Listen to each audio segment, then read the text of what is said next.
Hello, my name is Margie Bryant and I'm here with James Kelly. And James is a fitness trainer and he's one cool guy. So let's get to know James and let's get to know what we're going to talk about today.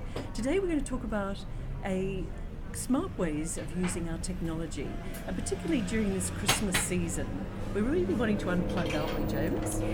Yeah, we're hoping to just provide some people with simple tips on how to reduce their exposure to wireless devices, and in that, hopefully nurture some of the true connections around them in the 3D world.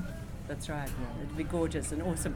And James is all about health, and as everyone knows, I'm about health as well. And so the reason and purpose is to bring you this live is to empower you how to really get unplugged and to be much more aware of technology. Yeah. And particularly our smartphones, our printers and our computers. We're really plugged in all year, aren't we, James? Yes, constantly. And just tell us, I had a lovely meeting with you and you were helping me with talking about wireless technology. So just let's talk a little bit about 5G and a little bit about 4G and the difference. So what's the difference between 5G, proposed 5G, and 4G, James? Yeah, so we were lucky enough to meet at a recent 5G community event held at Hyde Park in Mount Laurel, which was beautiful.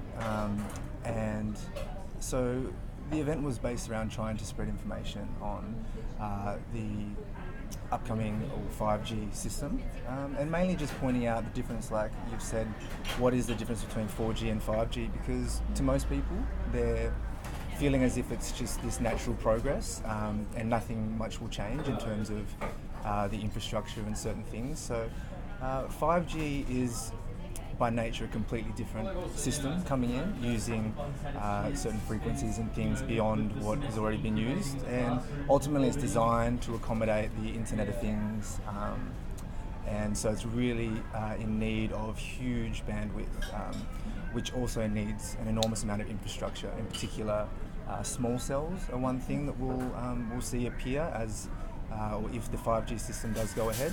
And they are basically small kind of boxes that are needed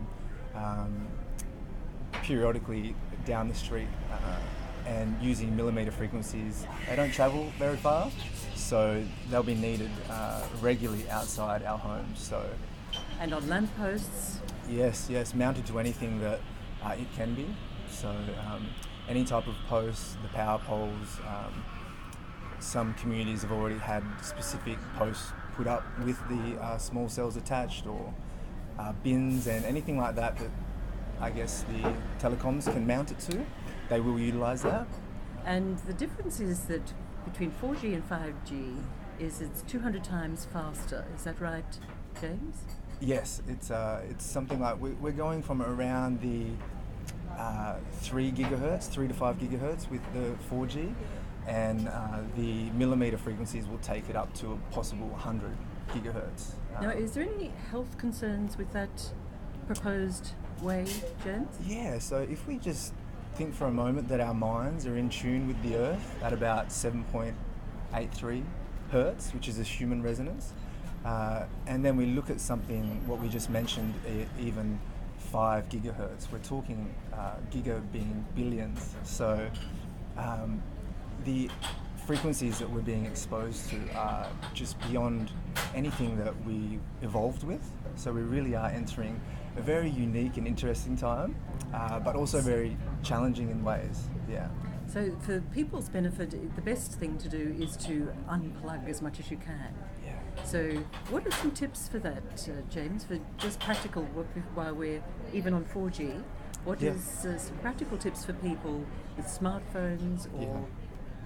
Yeah, so the smartphone would probably be the number one device that people are constantly plugged into. And so there's a few ways to look at it, some simple rules that we can apply to any device, and they would be to increase the distance between you and the device, So use your earplugs. Use the earplugs, yes, when talking. Put it on speaker. Speakerphone Don't when put talking. it near your head. Absolutely, yeah. Great tips there. And when you're carrying it, just to carry it not directly on the body. even if we're not on the device, and we've got it held in for women. We see it a lot here, or guys in their pockets. Even though we're not using it, there is putting it away in the bag, and trying to power it off as much as possible. So turning off switch it off. Yeah. Switching off completely is ideal. If not, we have airplane mode. We can turn off the Bluetooth and Wi-Fi connectivity features, and that'll put an end to any of the constant kind of transmitting, receiving frequencies between the device and the towers, which for a lot of people they don't realise is happening. So it's always picking up and trying to say, beam me in, Scotty. Yeah, absolutely. And so it's much better for you for your human health is to turn it off so it's not emitting through you as well as the device. Yeah.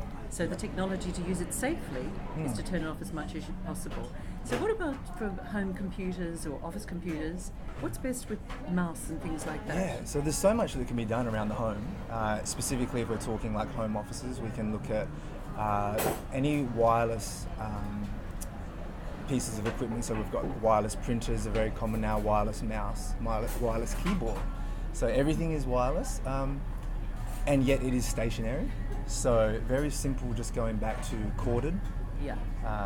Corded. Get the cord back and pop it in is much better because it's actually channeling down the wire rather than beaming in through you as well. Yeah. So the radiation is... Yeah, the radiation is contained within the cord, it's shielded within the cord, so straight away you'll decrease a lot of your exposure to wireless radiation just by using corded connections. And same with printers as well, get a corded printer. Same with the home computers. Yes. And use the smartphone safely. Yes. And particularly in the car, James, is the best to, well, number one is not to use it in the car. Yes. So not even have it on. And wasting your battery. Yes. As well. Yes. And have it on safely for you. Yeah. For the benefits. So is there any, we'll give some extra tips in the comments below, James, because there's some wonderful tips given. Yeah, very simple ones, easy to implement as well. Yeah, be awesome, so thank you. Yes. And is there a group if people are interested in 5G? So we can put in that in the links below, in the comments below as well. Yeah, so we have a Facebook group called We Say No to 5G in Australia.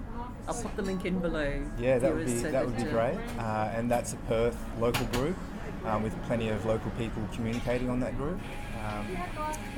And so that would be the main one that I would recommend, and there are links maybe we could share for those that want to look more at the any of the large scientific movements that are bringing forth information on this for those that have curious minds. But I would say in terms of connecting with other individuals and like-minded people, the Facebook page We Say No to 5G in Australia is a great place to start. A great resource and excellent for people to have more community awareness. Yeah. Thank you so much, James. No, my pleasure. Thank you so much really appreciate it. Allowing me to come on and share this information. And reach out to James for further information. Thank you. Have an absolutely awesome day.